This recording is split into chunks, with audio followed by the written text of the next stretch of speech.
Assalamu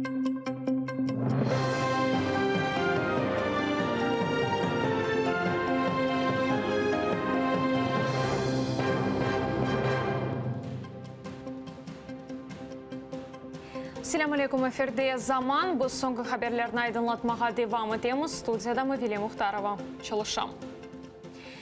Бұндан тамамын 4 ел евелсі ярымада ишғаліне қаршылық көстірілмесі үшін мұйым бір күнеді. Қырымның юқары шурасы февральның 26-сына невбеттен тыш сессияны белгілегені. Анда референдум қарары қабыл етілечек еді. Милли Меджлис Қырым парламенті өгінде Қырым ишғаліне қаршы шыққанларны топлады. Украинаға қол тұтып митингіне бір қач беңін саны сасен Қырым татарлар келгені да. Юқары шураға Русия тарафдарлары да келді. Қалабалықлар башлады. Февральның 26-сына белгіленген сессия өйледі олмады. Украинада бұл күнні Қырымның Русия ишғаліне қаршылық көстеріп күні оларақ танымаға планлаштырылды.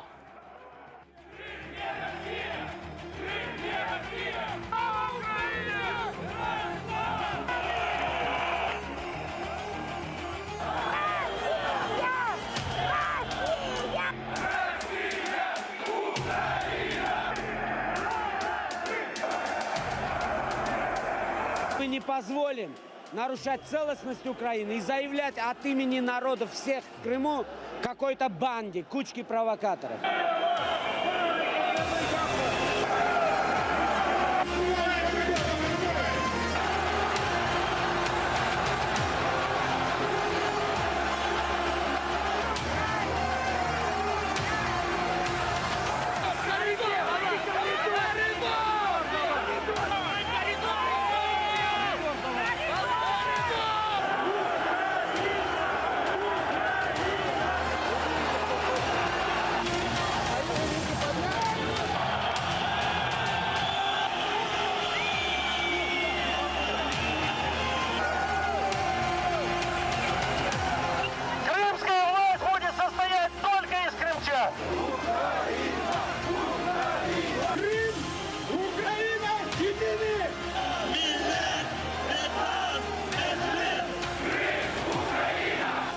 И будем всегда.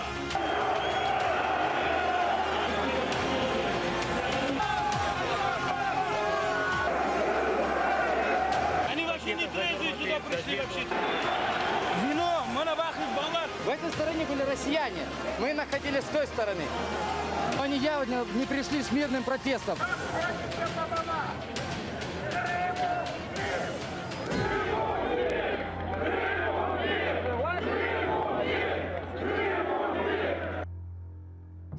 Киевде Қырым ишғалінің 4-ші елығына бағышланған халықара форум кешірілмекте. Украина саясатшылары, шетел мутахассислары ве Қырым татар Милли Меджлисінің векеллері күн девамында ең мұйым ве ең актуал мәселелерді музыкере етежеклер. Ақшамысты саат 18-де есе Киевнің мұстаққылық мейданында Украина топрағы бұтынлығы ве Қырымның ишғалден құртарылмасына қол тұтып митингі олажақтыр.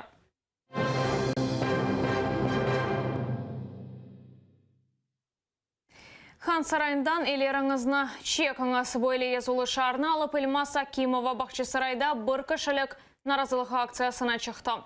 Шу себептен о 30 000 рубле пара жазасына ала біле. Хан сарайында епілғанларға қаршы чыққан 28 яшында Қырым татар қызының езулы шарыны еркек кіші ве қадын ертіп ташлағанлар.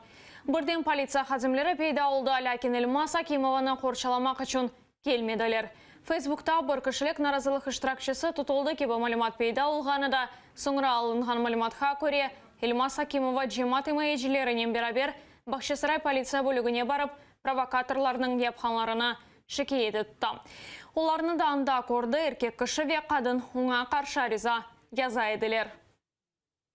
Наш памятник архитектуры 16 века разрушает самым скверным образом. Мы не можем молчать. И я не смогла молчать. Поэтому я приняла решение, что нужно выйти с одиночным пикетом. Это моя точка зрения, я так считаю. Рядом со мной припарковался автомобиль, из него выбежала женщина и мужчина, набросились на меня с нецензурной лексикой, начали меня оскорблять, сказали, что я не имею права стоять здесь с этим плакатом. Заявление на этих людей я пишу. Герай Куламетовның анасы Кенес Сорғуға чағырылды. Ислам Терек районының полиция бөлігінде оңа қабатлайжы қарар берілді. Зарема Куламетова оғылы яқаланғандар өсе құқық қорғаушысыны теғдет еткен екен. Бір кішілік наразылықтың иштиракчысы Герай Куламетов январның 18-інде евінде кешірілген тынтуден соң тұтылғаныда. Оны иштимай ағларда экстремист мәліматларына пайлашқанында қабатладылар. Ишғачы махкеме оны 10 күнге апске алды. Куламетов азатлыққа шыққан соң ишғачылер анасына келді. Февральның 5-інде Зарема Куламетова ilk сефер полицияға чақырылды. Қадынына ұзыне ифтира атып, полиция қадимына қадетлегеніні танымаға мejbur етмеге тырыштылар. Ұқықчелілі Гемеджи Зарема Куламетоваға қол тұтмаға чағырды. Герай Куламетовның анасына қаршы ұйдырылған дава қында о Қырым бірдемлігінің көрішуінде тариф етті. Ратлық күнлері топлашып Ахмеджетте олып кешті. Оның иштиракчилері судақта олғанлардан соң қорқмады. Январның соңында Қырым бірдемлігінің көрішуіне құқық қорғаушылар келген еді. Олар еркесінің фоторесіміні япып, паспорт мәліматларына топлады. Бұндан соң оның векеллері Украина Медениет меркезіні тешкірмеге башлады. Меркез темсілжілері Қырым бірдемлігінің көрішівлеріне бара, судақта кәдеселерден соң оларына субетлерге шағырмаға башладылар. Украина Медениет меркезі шығарған газетаның бастырылмасымен бақлы проблемлері пейда болды.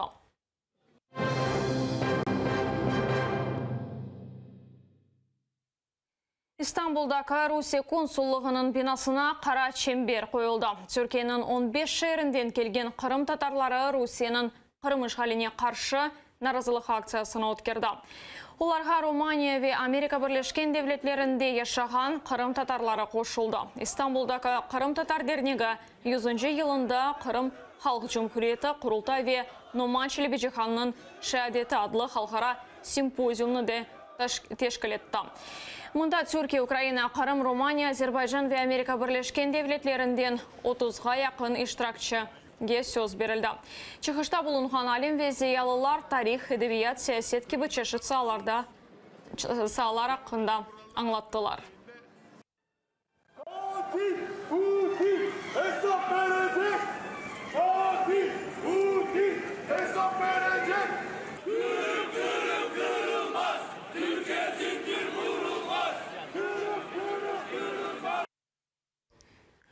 Путин Қырымдан дефол Хельсинки мерkezінде бұның кебі шар янғырада анда Украина топырақ бүтінлігіне қол тұтмақ үшін Украина диаспорасының векелері келді. Оларға Украина ве Қырым татар халқының фин достары да қосылды. Канаданың Торонто шерінде де Қырым татарларға қол тұтмаға чағырдылар. Фаллер қолларына Қырым Украинадыр, Қырым азат етілмелі кебі язулы шарларына алды. Торонтодағы акцияның иштиракчилері хан сарайының вазиетіне диққат айырды.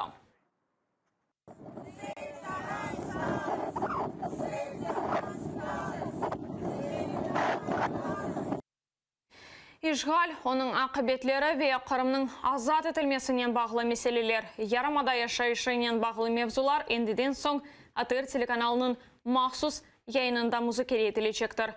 Туневін Көпір адлы ток-шоуының ilk яйыны олды. Программада Қырым татарларының етекчілері, саясет шынас музыкасыз, милlet векелері ве арбелер, ярамада ишғалының себеплері аққында лафеттілер.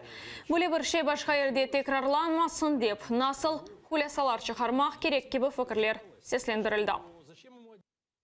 Разве кто-то в этой студии уверен, что у него завтра в голове замкнет у Путина? Разве кто-то знает о том, что он завтра новыми войсками не пойдет со стороны Харькова или Сумы или еще с другой стороны? Я лично не уверен после того, что случилось с Крымом. И эта ситуация может повториться. И поэтому главный урок Крыма в том, что мирные люди, гражданское общество свою задачу выполнили. И когда надо было вступить уже в действие всем силовым административным органам, они этого не смогли сделать. Но я вел один от нашей страны переговоры. Кенлеріні сатып алмаға тырышқаны да лафетілді. Көпірінің Невбеттегі яйыны мартның 11-інде олажақтыр. По этому мосту Чингар мой дедушка вез нашу семью в Крым и многих семей крымских татар. Именно через этот мост привезли наши деды на своих плечах. Мы должны вернуть Крым как можно быстрее. Потому что мы не должны это сделать так, чтобы это делали наши дети для своих внуков.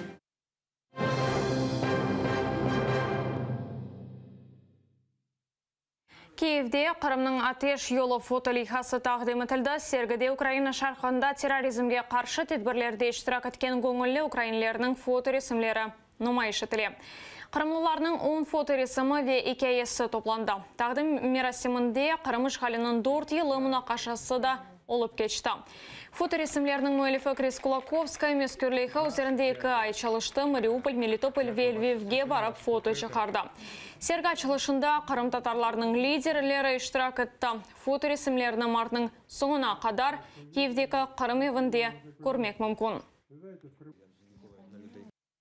Як ми обирали героїв? Всі вони мали бути пов'язані з Кримом, або це кримські українці, народжені в Криму, або кримські татари, які повернулись в Крим після депортації на початку 90-х. Різний вік від 25 років до 62. Всі вони особливі, мають важкий бекграунд і непрості умови. В когось до сих пір живуть діти там з дружинами, в когось лишились батьки, тому їм не зовсім безпечно приймати участь і бути публічними.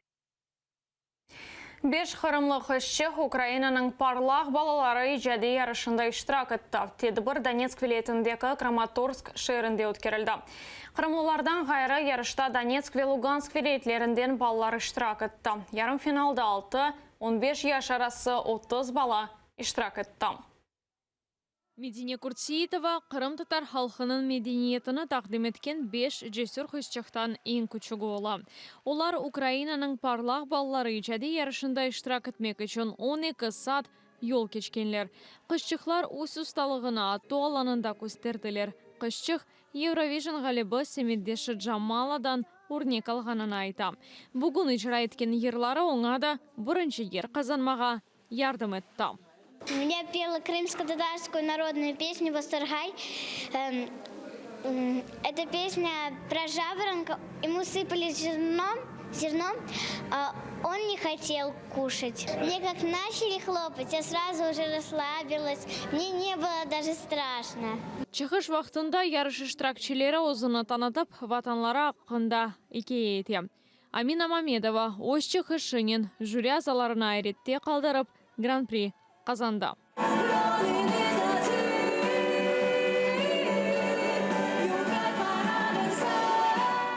Аминаның ғалибесі там олды. Қыз аятыны музыканен бағлап, Киевде тәсіл алмаға арз етем. Я стояла за кулисами, я немножко было волнение, когда я вышла на сцену, я поняла, что сцена сейчас моя, и в этот момент мне нужно выложиться на все 100%, что больше такого шанса не будет.